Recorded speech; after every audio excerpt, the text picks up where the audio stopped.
Welcome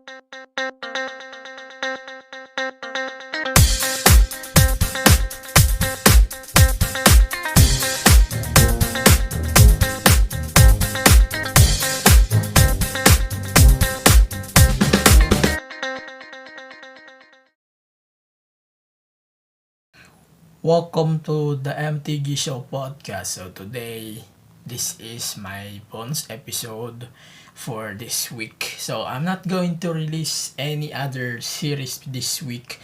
So let's start. So itong episode na to, bonus episode is all about the state of the WWE in the Philippines. Address.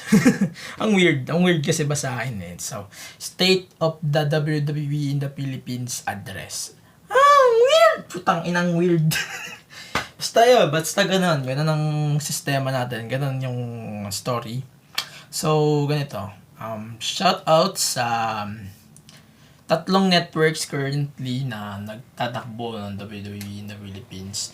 That's TV5 /One Sports /DB5 /One Sports /One TV /blah blah blah, so far and so forth. Ang dami kasi, tangina.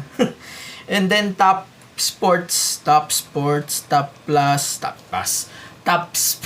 Putang ina, ano ba yan? Top Sports, Top Edge, and Top. Basta yun na yan. Ang dami. And then the third one is, obviously the sites, the websites, okay? Watch Wrestling, etc. and so forth and so forth. So, my thing here is, bakit, para, ewan ko pero bakit hindi tinututukan ang WWE sa TV networks natin? So, I'm confused. Kasi, maganda naman ang kanilang, purpose to show the programming of WWE in the Philippines. Actually, it's a One Sports Plus. Sila yung isa sa mga headliner ng promotional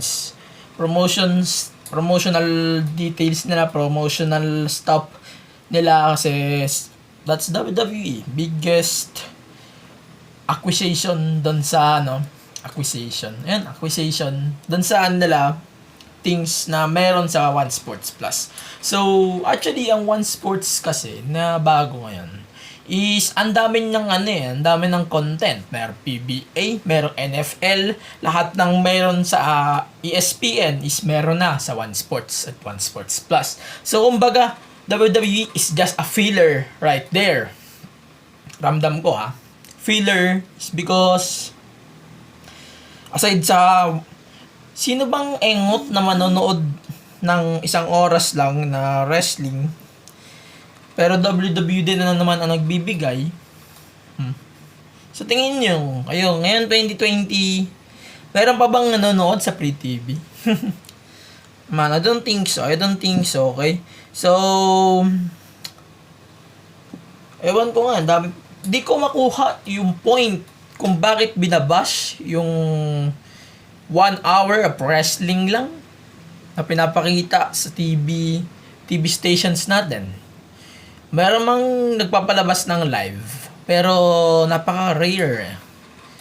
Bihira mo sila makikita sa Free TV. Ang huli ko ang panonood ng wrestling na live, Fox pa 2017. 2017. Napanood ko pa nga ang WrestleMania on that time.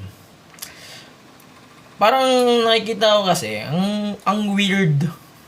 Ang weird, manood ng 1 hour. Pero, based naman sa bookings and stuff na meron ng WWE for the past 3-4 months, wala worth it din naman manood ng 1 hour. And, another thing, please, subscribe to the WWE Network, man.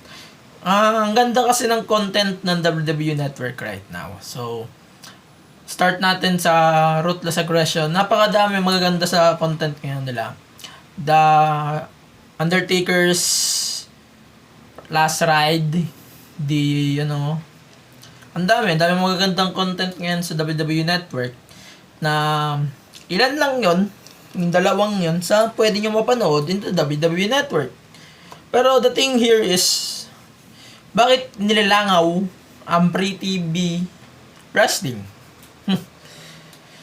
Medyo mahirap din. Kasi napapaisip ako if WWE is going to move to One Sports permanently, since One TV is going to make its shift on July 20. Napakahaba pa ng July 20 to figure it out. Pero nafe-feel ko kasi na One Sports and One Sports Plus will be the only networks na magpapalabas ng WWE in the Philippines, plus TAP. TAP obviously is another network, different network actually. I don't know kung sino yung parent company na ito. Hindi ko pa alam, to be honest. Pero if na-figure out ko na, i-update ko kayo dito sa podcast. Pero wala nako-confuse pa rin talaga ako. But ang daming nawawala ng interest sa panonood ng WWE sa Free TV. And siguro naalam ko na kung bakit.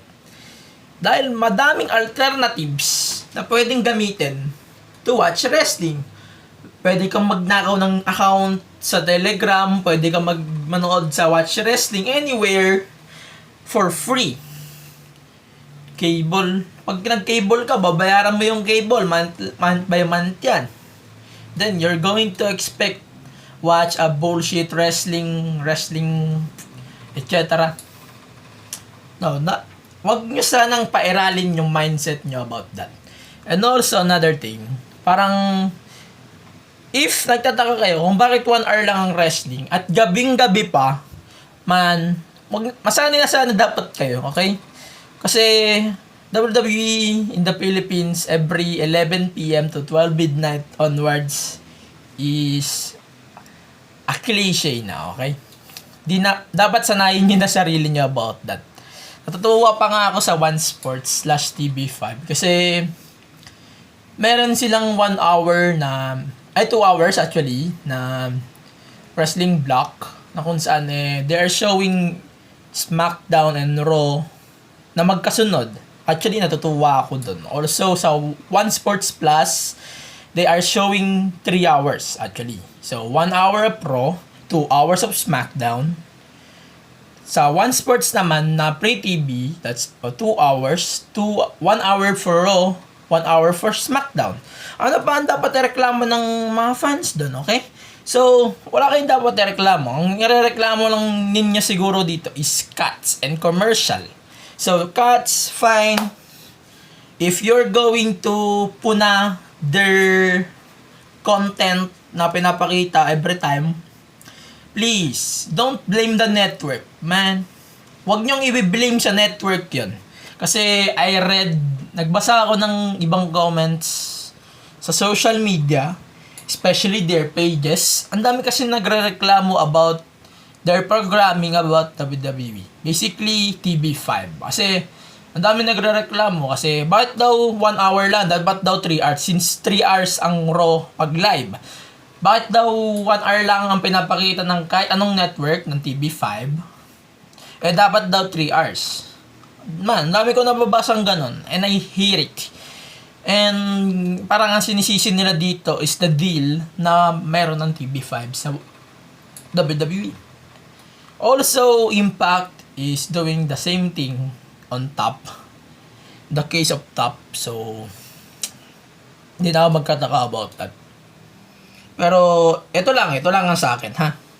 Final statement. If you hate WWE on Free TV, maraming option to do it. Marami pang option na manood. Hindi kawalan sa'yo ang Free TV. Okay? So, if you hate WWE on Free TV, napakadaming option na pwede mong hanapin sa Google. Mag-Google ka lang, makikita mo na lahat. Libre rin ang WWE Network right now. Pwede kang gumawa kahit hindi ka naka-credit card. Kasi pag naka-credit card ka, you can watch pay-per-view live. That's the pro and con of the WWE Network. So basically, WWE Network is offering new stuff na din. Kasi, yun nga, bago ng WWE Network, they're basically offering 30 days after its release of episodes ng Raw and SmackDown. Plus, every Thursday, Friday, nagre-release din sila ng episode for NXT and other stuff. Especially the... Putangin na. Ano ba yun? Especially the series nung kay Undertaker and the Ruthless Aggression na magkakaroon ata ng season 2 this year. So yeah, abangan nyo na lang yan sa WWE Network. So yun na lang muna sa akin. So sinabi ko na yung thoughts ko. I hate WWE and Free TV, but kung gusto nyo manood ng Free TV wrestling, tiisin nyo yan, okay? That's fine. Hindi na bago yan. Huwag nyo nang isisihin ng TV5 about this. Don't blame One Sports about this. Don't blame One Sports Plus about this. Don't blame Pop everything about this. And that's it.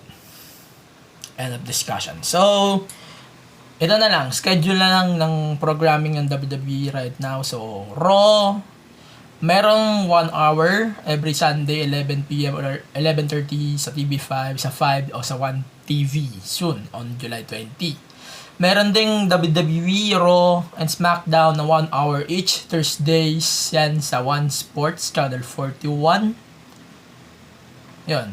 7 p.m. to 9 p.m. That's their WWE block right there. So, yun. Tapos, Monday naman, pag Raw, Monday ba yan? Monday Night Raw, actually, Tuesday siya sa atin. Pinapalabas siya sa Top Sports Channel 188 sa Sky Cable. Ewan ko, tama pa rin yan. Channel 188. Tama ba?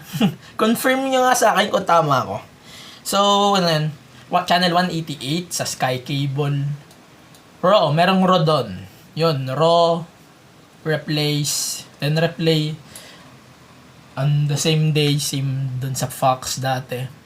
And then, meron pang ibang programming. Hindi ko na alam kung ano pa yun. Hindi naman kasi ako nanonood ng ibang programming ng E! So, yeah. Meron pang WWE Network. You can watch it also sa Watch Wrestling. Kahit naman yan, Uno man yan, o TC man yan, o kahit anong Watch Wrestling. Watch it. Yun na lang siguro. Pero, advice ko lang sa mga may internet na nanonood ng wrestling. Watch it on Watch Wrestling instead of the TV.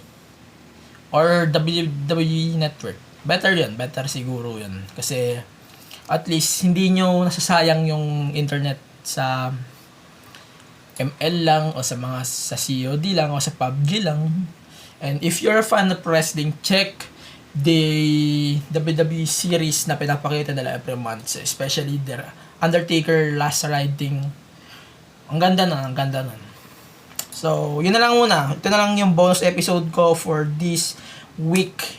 And hindi na ako magre-release ng iba pang series for this week. So, next week, balik tayo sa regular programming. I'm going to release a new programming anytime soon. Abangan nyo yan. And then, new logos, of course. New logos. Kasi, ewan ko, nauumay ako sa logos ko. So, papalitan ko yung logo ko. Sa logo ko sa iba pang series. Hindi sa main na logo, okay? So, yun na lang muna. So, subscribe nyo tong podcast sa 1. Kapag na ako, puro 1 na sinasabi ko.